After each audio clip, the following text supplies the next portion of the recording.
Hey everyone, Nathan Galloway here with part 3 of our Unlocking Webex CCE with T-Tech Digital. Today we're going to talk about filtering out UC overhead in Webex Contact Center Enterprise. Before we do that, just a quick reminder of who I am.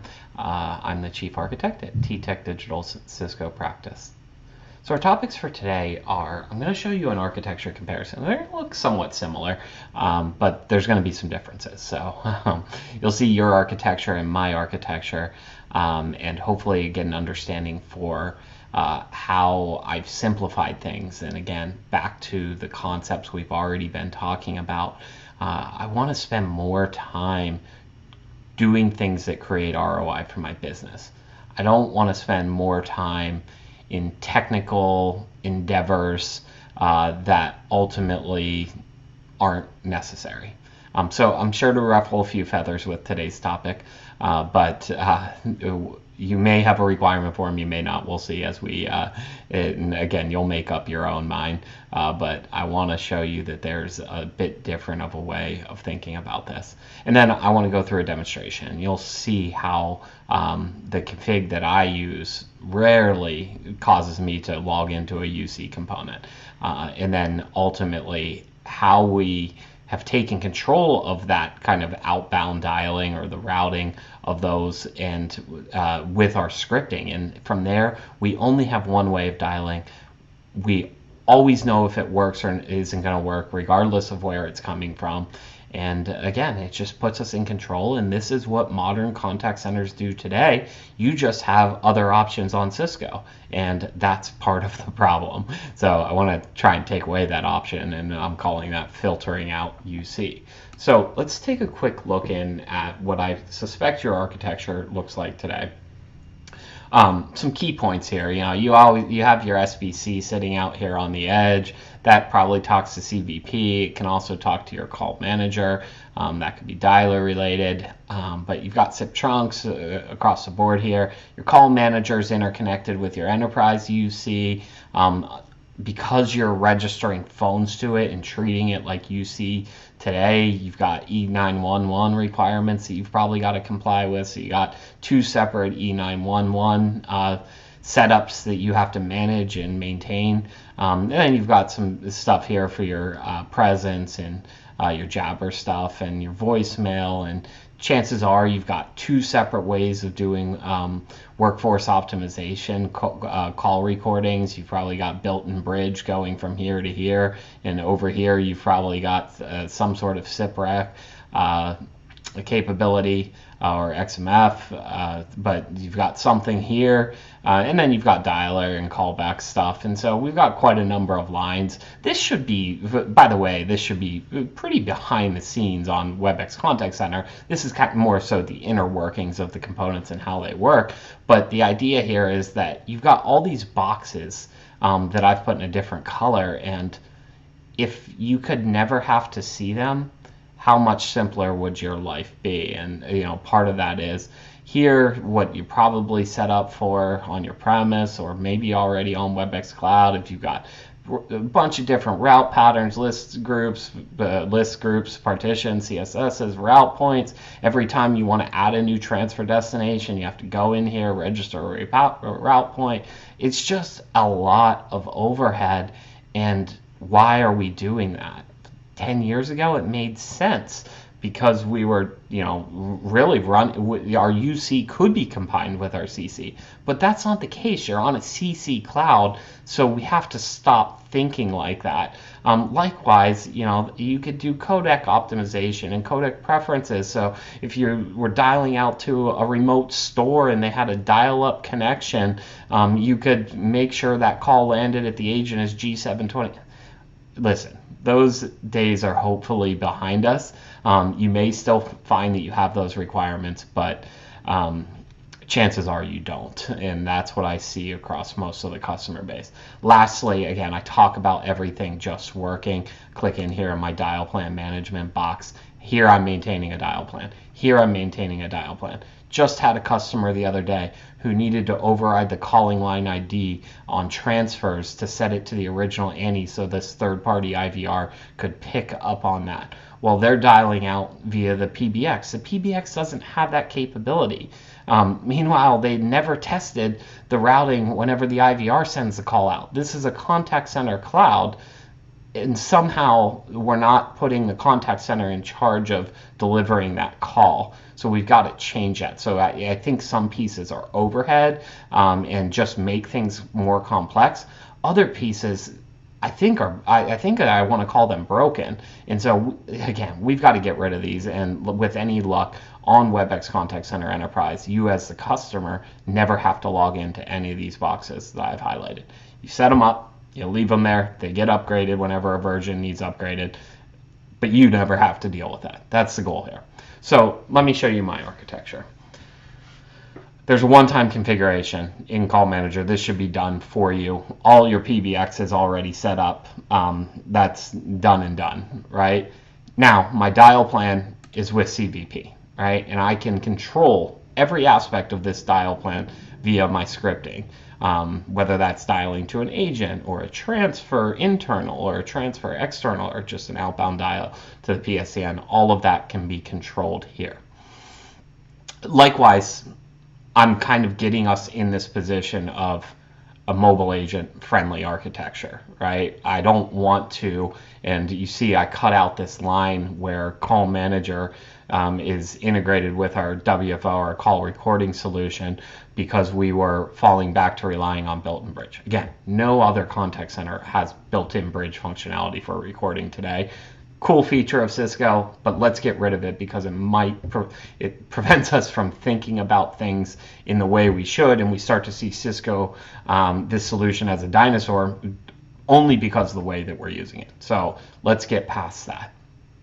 Okay, and then you see one dial plan, we killed the built-in bridge, we got one-time configuration. So let me jump over to a demo and show you what this looks like and ultimately how I am really, again, similar to what I'm telling you all, I never really log into these components anymore because I don't have to, and you could be doing just the same. Let's take a look.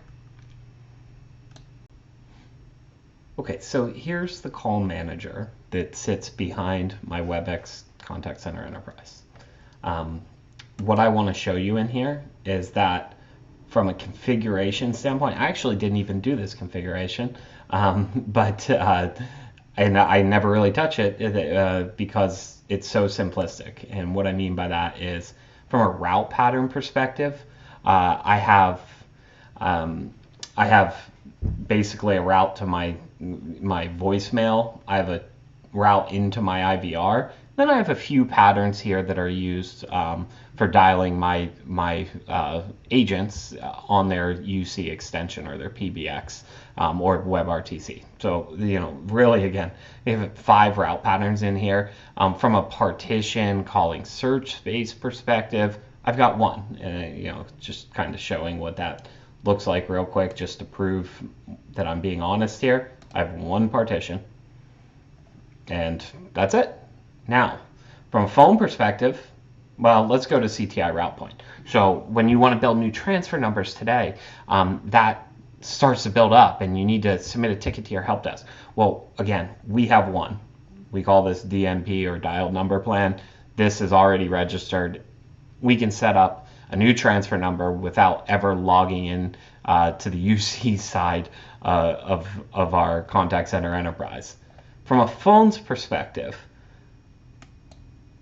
this might be the one area where you actually do have to log into the UC if you don't have something that sits in front of this.